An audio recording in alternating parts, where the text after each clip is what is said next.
떠내려감으로 끝나지 않는 인생, 그런 제목으로 말씀을 전하고자 합니다. 우리 옆에 계신 분들과 인사 같이 나눌까요? 이렇게 인사하겠습니다. 주께서 함께 하십니다. 네, 이 예년 같으면 우리 청년부 수련회를 필두로 해가지고 주일학교, 또 성경학교, 수련회, 또 전도단도 가고 비전 트립도 하고 또 산상 말씀 사경회도 있고, 네, 이런 행사들로 좀 교회가 북적북적하고 또 사방에서 기도하고 봉사하고 이런 것들로 정말 왕성하게 활동을 했는데, 이 코로나가 오니까 너무 조용하게 이렇게 되어버렸습니다. 그래서 교회는 7월과 8월에 본질을 향하여라고 하는 그런 주제로 외부 강사도 모시고 또 우리 지교회 목사님들도 오시고 선교사님, 이런 다양한 것들을 준비했는데 사실은 저희들이 이렇게 되어버렸습니다. 하지만 비대면으로라도 저희가 계속 이런 일들을 하려고 합니다. 그러니 우리가 연대기적 성경 읽는 거 계속 하셔야 되고, 또 333 기도 운동 하루에 3번 3분 동안 3가지 기도의 제목을 가지고 기도하자. 자세한 기도 제목이 이 주보 뒷면에 나와 있죠. 333 중보기도. 첫째, 본질을 향하여. 두 번째는 코로나19로부터 대한민국과 성도들을 지켜주시기를. 세 번째는 선교사님 가정의 안정과 건강. 또 우리 미얀마 신학교의 학생들이 한 80여 명 되는데, 그 80여 명 중에 12명이 확진자가 생겨가지고 여러 가지 어려운 일들이 있습니다. 계속 우리가 기도할 수밖에 없고 특별히 어떻게 도와줄 길이 없어서 다만 진단 키트 좀 사서 보내주세요. 그래서 저희 교회도 우리 신학생들 검사할 수 있도록 진단 키트 사서 보내려고 하고 있습니다. 이런 여러 가지, 또 우리 맥주 감사원금을 가지고 지교의 연약한 교회들을 돕고 또 어려운 이웃들을 돕고 이런 일들을 하려고 합니다. 여러분께서 관심 가져주시고요. 다만 새벽 기도는 내일 새벽부터 우리가 새벽 기도를 이제 각자의 집에서 해야 되겠는데, 우선 그 연대기적 구약 읽기 본문을 가지고 해야 되겠고, 책들을 다 가지고 계실 테니까 혹시 없으신 분들은 지금 몇 권 남아 있는 줄 아니까 가지고 활용하시면 되겠고, 홈페이지에 가면 커뮤니티 안에 은혜 나눔, 거기 들어가시면 새벽 본문 또 이렇게 잘 나와 있으니까 참고하시길 바랍니다. 우리가 이렇게 신앙생활하는 이유 그리고 목적은 결국 우리가 누구냐, 하나님이 누구시냐, 또 그러면 우리는 무엇을 해야 하느냐, 이런 것들을 알기 위해서, 어디서 와서 어디로 가는지 이런 것들을 잘 알기 위해서 우리가 신앙하는 거죠. 성경을 읽을 때 우리가 그걸 잘 알 수 있는데, 성경을 읽는 방법 중에 구속사적 성경 읽기, 그런 말이 있습니다. 그러니까 성경을 구속사의 관점으로 본다. 죄악된 인간을 구원하기 위해서 하나님께서 인간의 역사 가운데 오셔서 어떻게 일하셨는지, 또 우리를 어떻게 인도해 가시는지, 또 주어진 본문 속에서는 어떤 모습으로 하나님께서 일하시는지, 이런 것들을, 오늘 본문의 말씀도 그러한 거죠. 하나님께서 그리스도 안에서 세상을 구원하시는 그런 일들, 이루어 가시는 일들. 그래서 구속사의 중심은 항상 예수 그리스도지요. 신구약 성경의 중심이 예수 그리스도다. 그리고 그 역사를 주관하시는 분은 하나님이시다 라고 하는 것을 알고, 그렇게 본문을 바라보는 관점, 구속사적인 성경 읽기다라는 것입니다. 히틀러가 독일을 이렇게 세계 전쟁을 일으키고 했잖아요. 그 히틀러의 정권에 항거하다가 감옥에 갇힌 신학자 중에 디트리트 본회퍼라는 그런 신학자가 있습니다. 그 감옥에 있을 때 그를 가장 괴롭혔던 문제는 나는 누구냐라는 것이었다고 그래요. 신학자이기도 하고 또 목사이기도 하고, 그러한 그가 지금 그 항거하다가 감옥에 붙잡혀서 고문을 당하고 어려움 겪고 있으면서 끊임없이 그를 괴롭히는 질문은 나는 누구냐. 그래서 그 옥중서신 맨 마지막 유고집인데 그 마지막에 보면 내가 누구이든 간에 하나님 당신은 아십니다. 나는 당신의 것입니다. 이렇게 끝을 맺고 있어요. 그러니까 하나님 앞에서 자기가 누구인지를 잘 알게 되었다. 이제 그런 이야기죠. 그러니까 그런 확신이 있기 때문에 그는 감옥에서 고난을 당하고 고문을 당하고 심지어 죽게 되는 그런 상황에서도 승리할 수 있었다 하는 것입니다. 우리가 연대기적인 성경을 읽으면서 성경 속에서 삼위일체 하나님, 그 하나님이 누구시고 나를 위해서 우리를 위해서 어떤 일을 하셨는지, 그리고 우리는 누구이며 무엇을 해야 하는 존재인가, 이런 것들을 아는 게 중요한 거죠. 우리 자아 정체성, 이것은 하나님 앞에 섰을 때만, 하나님 앞에 단독자로 우리가 설 때에 제대로 알 수 있는 그런 것들이죠. 많은 사람들이 열등감을 가지고 산다 이렇게 말합니다. 조사에 의하면 컴플렉스라고 그러죠. 우리 유명한 우리나라 인류대학, 서울대학 같은 데도 학생들이 아무 열등감이 없을 것 같은데 오히려 더 많은 열등감에 사로잡혀 있다. 그런 조사도 있고요. 그런 걸 보면 그런 열등감이라는 게 외적인 어떤 환경 때문에 생기는 게 아니고 결국은 내 내면의 문제, 또 다르게 말하면 자아 정체성의 문제, 내가 누구인가라고 하는 걸 알지 못해서 그런 문제들이 생긴다 하는 겁니다. 영국의 유명한 선교사 중에 리빙스톤이 있죠. 그 리빙스톤이 아프리카에 가서 선교 사역을 하는데 영국에서는 그 리빙스톤에 대한 평가가 극단적으로 둘로 나뉘는 거예요. 한 부류는 그야말로 진짜 선교사다라고 하는 그런 평가, 또 한쪽에서는 그는 사기꾼이고 엉터리다 이렇게 주장하는 그런 평가들이 있는 거예요. 그래서 한 기자가 내가 한번 가서 파헤쳐 보겠다 하고 아프리카로 가서 그는 이제 불신자였는데 몇 달간 리빙스턴하고 함께 살면서 소위 그 밀착 동행 취재를 하는 거죠. 같이 먹고 자고 생활하면서.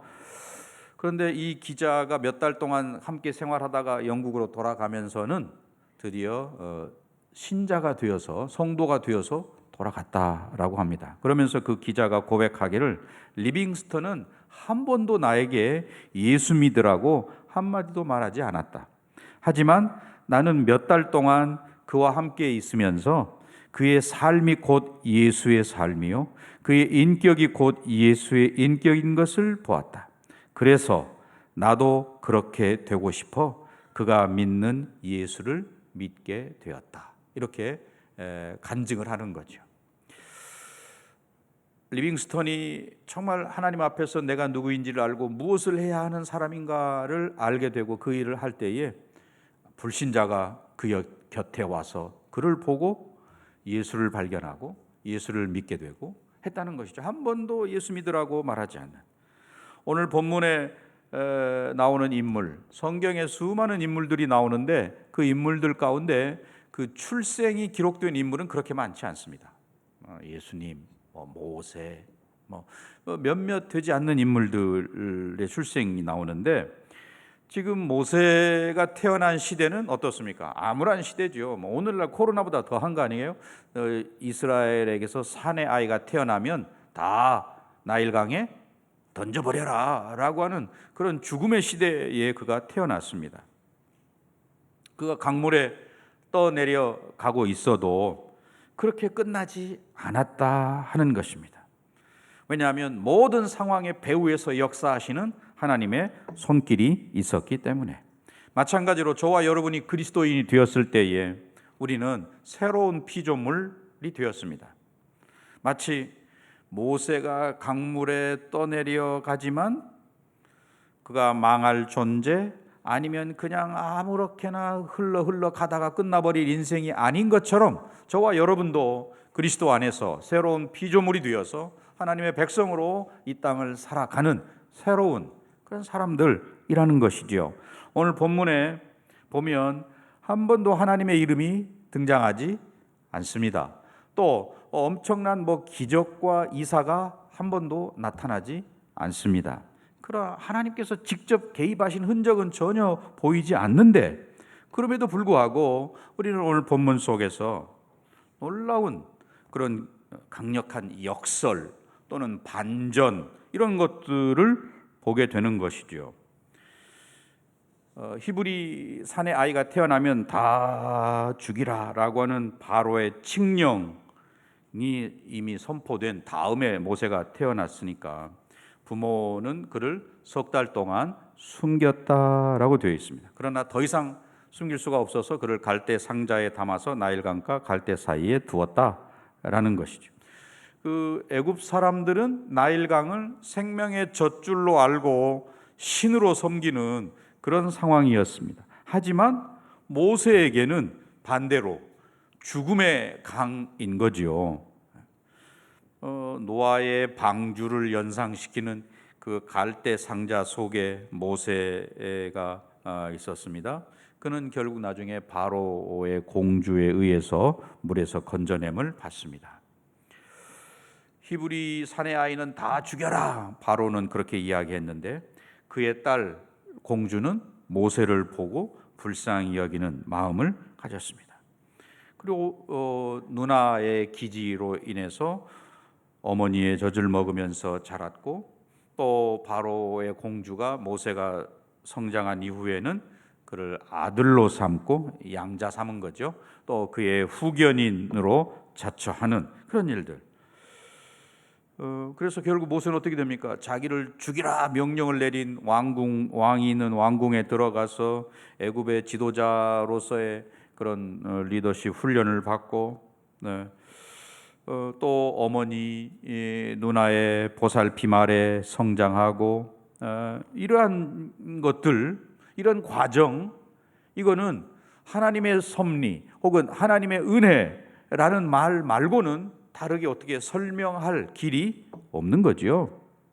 지금 나일강의 갈대 상자에 들어가서 흘러가는 모세의 입장에서는 정말 하나님의 부재, 하나님이 안 계신 것 같은 그런 상황이었지만, 사실은 그 모든 상황들이 그 주변에 둘러싼 많은 여인들을 통해서 하나님께서 간섭하고 계셨다라고 하는 것을 우리에게 보여주는 거죠.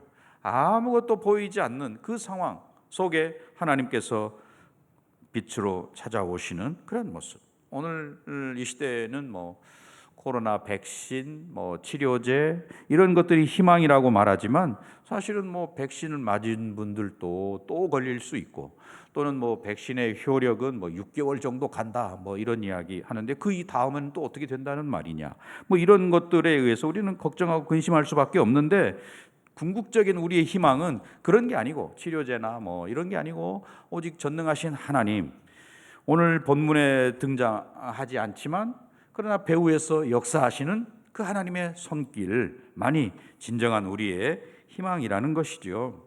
모세가 태어난 때는 어떻습니까? 노예의 아들로 태어나면 그도 노예여야 하고, 또 남자로 태어나면 생명을 부지할 수 없는 그런 시대에 모세가 태어났습니다.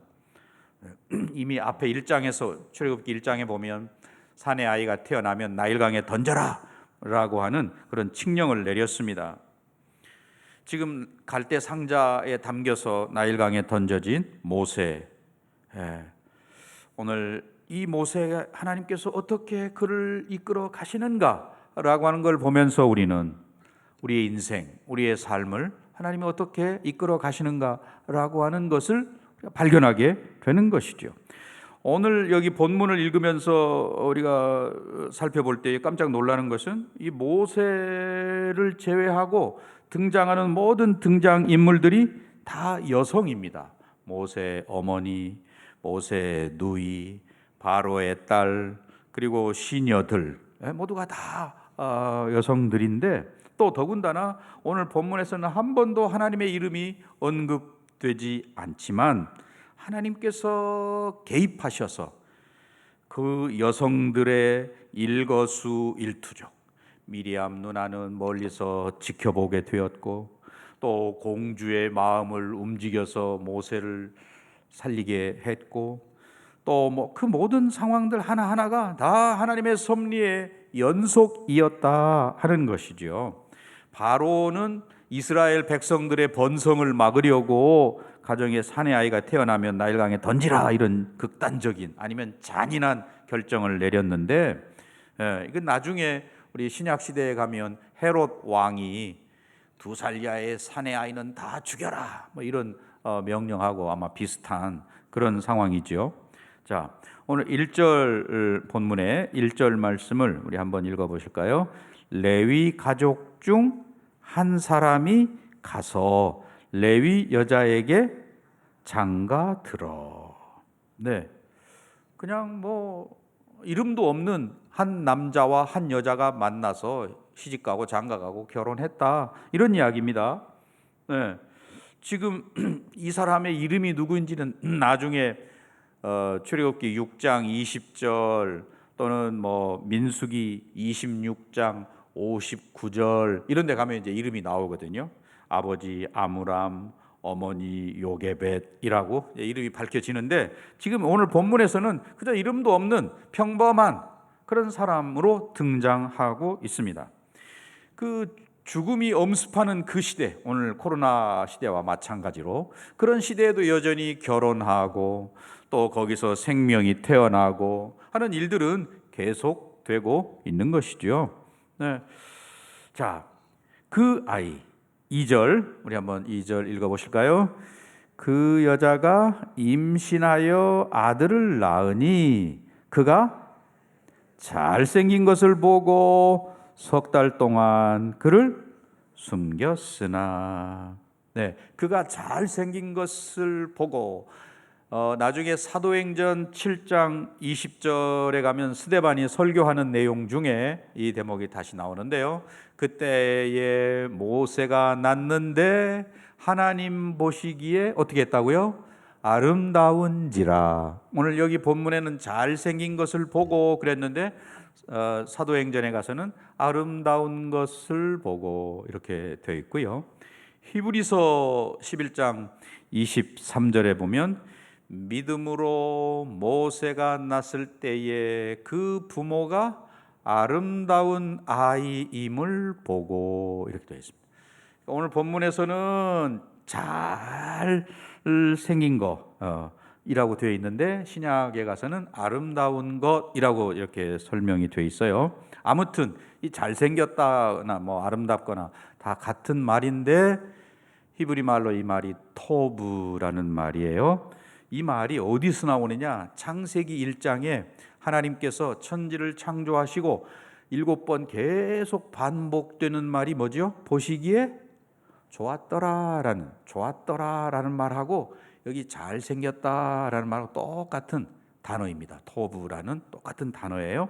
네, 그래서 그 주석가들은 이 아이가 태어난 것은 새로운 창조, 이스라엘을 새롭게 하시는 새로운 창조의 시작인 것을 알리는 의미에서 그러하다라고 이야기했고, 또 여기 2절 마지막에 보면 그래서 그 아이가를 석 달 동안 숨겼다. 엄마가 마치 그 생명처럼 보물처럼 그 아이를 잘 보존하려고 그를 이렇게 잘 감춰 두었다. 이제 그런 말로 하는데 더 이상 그를 숨길 수가 없어서 이제 3절에 보면 뭐라고 되어 있습니까? 3절 더 숨길 수 없게 되매 그를 위하여 갈대 상자를 가져다가 역청과 나무진을 칠하고 아기를 거기 담아 나일강가 갈대 사이에 두고. 여기 갈대 상자 혹은 갈대라는 말, 나일강에 이제 나일강이 얼마나 굉장히 큰 저 아프리카 우간다에서부터 시작된 그 강이 흘러서 저 애굽을 지나서 지중해까지 가는 아주 길고 큰 강이죠. 거기에 어린 모세를 갈대 상자에 담아서 부모님들은 놓을 수밖에 없는, 어떻게 할 수가 없는, 그래서 강물에 띄울 수밖에 없는 그런 상황. 그것은 결국 하나님께 맡기는 것을 의미하죠. 그러니 지금 사람의 시선으로 보면 이 갈대 상자는 정말 절망적인 상황이죠. 어떻게 할 수 없어서 여기 담아서 그냥 띄워 보낸다. 부모가 보내고 싶지 않지만 보낼 수밖에 없는 그런 상황이죠. 예. 그 나일강이 보통 강이 아니고 그렇게 크고 넘실거리는 강물인데 거기에 띄워 보낸다라고 하는 것은 부모가 이제 더 이상 내가 할 수 없어서 하나님께 맡깁니다 라는 거죠. 예. 뭐 거기에 무슨 장치가 있겠습니까? 방향을 트는 뭐 장치라든지 뭐 바람을 맞는 장치라든지 아무것도 없는, 또 그 나일강에 악어들이 많은데 그 많은 악어로부터 이 아이를 보호할 것이 없는, 정말 보잘것없는 그런 거지요. 그럼에도 사랑하는 자식을 버려야 하는 이 기막힌 상황에서 어렵지만 그걸 하나님께 맡길 수밖에 없는 그런 상황이 된 것이지요. 자, 여기 갈대 상자, 상자라는 말, 상자가 히브리 말로 테바라는 말인데 그 말이 어디서 나오느냐? 창세기 6장에 가면 하나님께서 노아에게 뭘 만들라고 하셨죠? 방주. 그 방주라는 말이 테바입니다. 여기 상자라는 말도 똑같은 단어 테바입니다. 그러니까 노아에게 방주를 만들라, 너를 위하여 방주를 만들되 라고 말씀하실 때 그 테바, 지금 갈대 상자를 만들어서 그것을 갈대 사이에 두고, 여기 갈대라는 말이 또 히브리 말로 숲, 우리 먹는 숲처럼 발음이 비슷한데 숲이라고 되어 있는데, 이 출애굽기 13장 18절 말씀에 보면 그러므로 하나님이 홍해의 광야길로 돌려, 여기 홍해, 붉은 바다죠. 홍해가 홍자 붉다라는 게 바로 숲입니다. 여기 갈대하고 똑같은. 그래서 아주 재밌는 이 단어들이 노아의 그 방주를 통해서 구원 얻는 이야기, 노아와 그의 가족이 구원 얻는 이야기를 연상케 하고, 또 모세를 갈대에다가 둔 그것은 결국 물과 갈대가 만나는 것에서 이스라엘 백성들이 나중에 구원을 얻는, 홍해 바다를 건너서 구원을 얻는 것을 예표한다라고 말합니다. 자, 그리고 5절 읽어보시겠습니다. 5절, 바로의 딸이 목욕하러 나일강으로 내려오고 시녀들은 나일 강가를 거닐 때에 그가 갈대 사이에 상자를 보고 시녀를 보내어 가져다가. 우리말 성경에는 없는데 이 원문이나 또는 현대인의, 우리 성경 중에 현대인의 성경 있죠. 그 현대인의 성경 혹은 영어 성경 이런 데는 그때 마침이라는 단어가 있습니다. 그때 마침, 바로의 딸이 목욕하러 왔다가 모세를 발견하고 불쌍히 여겨서 키우겠다 그런 결정을 하고, 아마 지금보다 훨씬 전에도 목욕하러 왔을 것이고 그때마다 나일강에 떠내려가는 수많은 히브리 남자 아이들을 보았을 거예요. 근데 그때는 별로 관심이 없었는데 왠지 이번에는 마음이 끌려서 상자를 발견하고 가져오게 하고 열어보고 하니까 그 아이의 눈을 보는 순간 아버지 칙령은 죽이라는 거지만은 이 아이를 키우고 싶은 소위 그 긍휼의 마음이 그 공주 마음 속에 생기게 된 거죠. 이 그때 마침이라는 거, 안 믿는 사람들은 이걸 우연히 이렇게 설명합니다. 우연이라고. 하지만 믿는 저와 여러분은 어떻게 말합니까? 이건 하나님의 섭니다, 하나님의 은혜다라고 말하는 것이지요. 우리에게는 뭐 우연히, 뭐 운으로 이렇게 할 수가 없다는 겁니다. 모든 것이 하나님의 은혜요, 하나님의 섭리 가운데 이루어진다는 것이죠. 보이지 않는 곳에서 역사하시는 하나님의 섭리, 그 산파들, 1장에서 나오는 산파들의 마음도 그렇게 하셨잖아요. 지혜를 주어가지고, 아니 저희들이 가보니까 이미 이스라엘 여자들은 건강해서 벌써 다 나아서 정리하고 끝났습니다. 이렇게 이야기함으로 피해가는 그런 산파들의 마음을 움직이는 거, 또 그 공주의 마음, 아버지의 명령에 불순종하면서까지 아이를 긍휼히 여기고자 하는 그 마음, 이런 것들을 움직이는 거, 이게 우연히 된 일이냐? 또 조금 떨어진 곳에서 그 모세의 상자를 지켜보았던 누나 미리암이 나타나서 아이에게 전 먹일 수 있는 그런 유모를 소개하겠다고 하고 말할 수 있는 그런 환경, 이게 다 쉬운 일이 아니죠. 우연히 그냥 할 수 있는 일이 아니라는 이야기입니다. 그래서 그 아이의 제안을 좋게 받아들여서 어머니를 데려와서 소개하고 또 친엄마의 손에서 자라게 하는 이 모든 과정들이 그냥 될 수 있는, 우연히 될 수 있는 일은 아니다. 네, 지금 이 갈대 상자 안에 들어있는 모세는 태어난 지 석 달밖에 안 되는 그런 사람입니다. 그러니 뭐 갈대 상자 밖에서 무슨 일이 일어나고 있는지, 또 내가 왜 여기 안에 들어와야 했는지, 또 앞으로 내 앞에 어떤 일들이 기다리고 있는 자신의 운명에 대해서 전혀 모르는, 또 뭐 그 나일강 하류까지 가가지고 거기서 떠내려 갈지, 또는 뭐 바람에 뭐 뒤집어져 가지고 어떻게 될지, 아니면 악어가 공격해서 뭐 먹이가 될, 뭐 아무것도 모르는, 그 절박한 이 상황이지만 모르는, 어쩌면 우리 뭐 저와 여러분이 마찬가지, 우리가 살아가고 있는 인생의 앞으로에 대해서 잘 모르잖아요. 저희들이 뭐 이렇게 7, 8월 일들을 계획하고 준비할 때는 이렇게 내일부터 뭐 4단계 될 줄 모르고 준비를 했거든요. 그런데 하나님께서 지금 이 상황 속에서도 상자를 주목하시고 바라보시면서 그 바람의 방향과 속도와 사람의 마음까지도 다 조종하시는 분이 하나님이시다라는 것입니다. 아무것도 없는 그 갈대 상자, 그러나 그 상자에는 하나님의 섭리의 손길이 충만했다는 것이, 부모의, 사랑하는 부모의 손길도 이제 더 이상 어떻게 할 수 없고 멀어져 가버린 이 상황 속에 전능하신 하나님의 손길이 그 상자를 이끌고 있다는 것입니다. 그 갓난 아이가 바로의 공주에 의해서 건진 받을 것이라고 누가 상상을 했겠습니까? 오늘 뭐 우리는 이런 본문을 읽으면서 이거 모세니까 가능하지, 모세 이야기니까 그렇게 이야기해 버리기가 쉽습니다. 그러나 그 모세의 운명과 우리의 운명이 크게 다르지 않다는 것, 모세의 출생, 저와 여러분의 출생이 크게 다르지 않다는 거 이야기입니다.